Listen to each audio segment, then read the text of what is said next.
Bonjour, j'espère que vous allez bien. Dans le cadre de cette chronique, je vous partage 3 trucs pour acheter votre première propriété. Alors, je me présente, je suis Stéphanie Milot, investisseur immobilier et fondatrice du programme Immo Réussite. Et oui, aujourd'hui, comment est-ce qu'on achète notre première propriété? Donc, en ce moment, vous êtes peut-être locataire, vous êtes peut-être encore chez vos parents, c'est possible, mais peut-être que vous aspirez justement à dire, moi, si vous êtes locataire, j'ai plus envie de donner de l'argent à un propriétaire, j'ai envie que cet argent-là que je vais donner à tous les mois, ça soit pour moi éventuellement. Donc, comment acheter votre première propriété? Je vous donne aujourd'hui 3 stratégies. Premièrement, peu de gens le font et je vous le dis, si vous le faites, vous allez avoir une longueur d'avance. Préparez à l'avance votre dossier pour le prêteur. Et ça veut dire quoi? Bien, d'une part, assurez-vous premièrement d'avoir votre bilan. Alors moi, quand je dis préparer son dossier pour le prêteur, c'est que vraiment, vous allez vous faire un petit document que vous pouvez faire boudiner ou mettre dans un beau cartable, quelque chose vraiment avec une lettre de présentation, avec votre bilan, donc vos revenus, vos dépenses et des informations justement sur la propriété que vous convoitez. Ce que ça va permettre de faire, évidemment, c'est que vous allez arriver à l'institution financière et vous allez être préparé. Et ce que ça fait, ça démontre votre sérieux, ça démontre votre crédibilité. Évidemment, si vous en êtes à votre première acquisition, on le sait, hein, c'est toujours ça notre stress, c'est est-ce que je vais passer à la banque, est-ce qu'on va accepter de me financer? Donc, vous mettez les chances de votre côté si vous vous préparez à l'avance. Moi, ce que je vous propose aussi, parce que j'ai vu ça souvent, des gens partir pour magasiner, se chercher une propriété, en trouver une, tomber en amour avec la propriété pour se rendre compte après coup que, ouf, financièrement, je ne peux pas me permettre ce type de propriété-là parce que c'est trop cher. Moi, je vous propose de vous faire préqualifier par votre institution financière. Donc, faites ça à l'avance. Votre institution financière, à la vue de votre dossier que vous allez avoir préparé, va vous dire, OK, nous, on est prêt à te prêter tant d'argent, donc tant de dollars ou tant d'euros. Et à ce moment-là, ça va vous permettre de faire des recherches dans ces montants-là. Donc, à ce moment-là, on évite des déceptions, on évite aussi de perdre du temps. Donc ça, première stratégie pour acheter votre première propriété. Deuxième stratégie, choisissez le secteur en fonction de vos objectifs et de vos besoins. Et moi, j'ai envie de vous dire, essayez de vous projeter aussi dans l'avenir.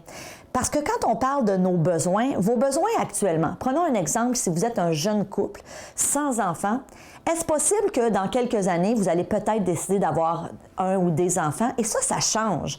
Donc, évidemment, essayez de penser dans un objectif de court à moyen terme. Cette propriété-là, si on souhaite avoir des enfants, est-ce que ça va être toujours fonctionnel? Est-ce qu'on va avoir suffisamment d'espace? Est-ce que c'est suffisamment près de tous les services des écoles? Donc, et ça, c'est de penser intelligemment. Et à la limite, si vous dites non, on veut acheter une propriété et on sait pertinemment que dans quelques années, ça répondra plus nécessairement à nos besoins et on va vouloir vendre, assurez-vous à ce moment-là d'acheter dans un secteur où la revente se fait assez facilement. Donc, essayez de planifier sur une période de quand même, moi, je vous dirais idéalement un 0-10 ans. Puis je sais que pour certaines personnes, là, c'est dur. Il y a des gens qui me disent des fois, Stéphanie, moi, j'ai de la misère à planifier pour la semaine prochaine.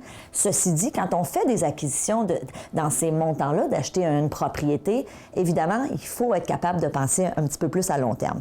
Troisièmement, super important, ayez pas peur de négocier. Et je vous donne une stratégie. La meilleure façon pour vous de négocier, c'est de faire une inspection de la propriété et ensuite de revenir avec le rapport d'inspection pour négocier le prix à la baisse. À moins que la maison soit impeccable. Donc, à moins que l'immeuble que vous achetez là, suite à l'inspection, ça soit impeccable, là, ça va être plus difficile de négocier.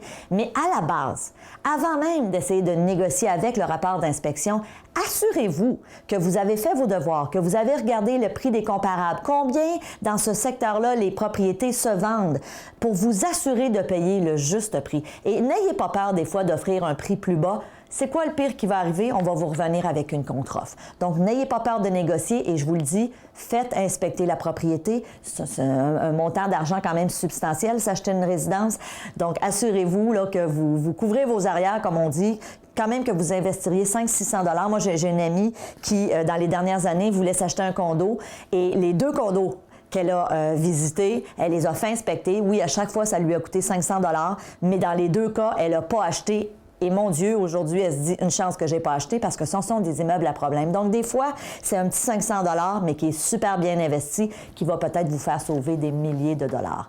Donc, évidemment, si vous êtes dans le processus d'acheter une propriété et que vous avez envie d'avoir plus de trucs, plus de stratégies sur l'immobilier, je vous invite, j'ai conçu pour vous une série de vidéos, c'est gratuit, dans lesquelles je vous partage plein de stratégies pour entrer sur le marché immobilier ou encore si vous êtes déjà investisseur immobilier pour grossir votre parc immobilier. Donc, quel que soit votre objectif, simplement entrez votre adresse courriel et vous allez recevoir ces vidéos-là tout à fait gratuitement.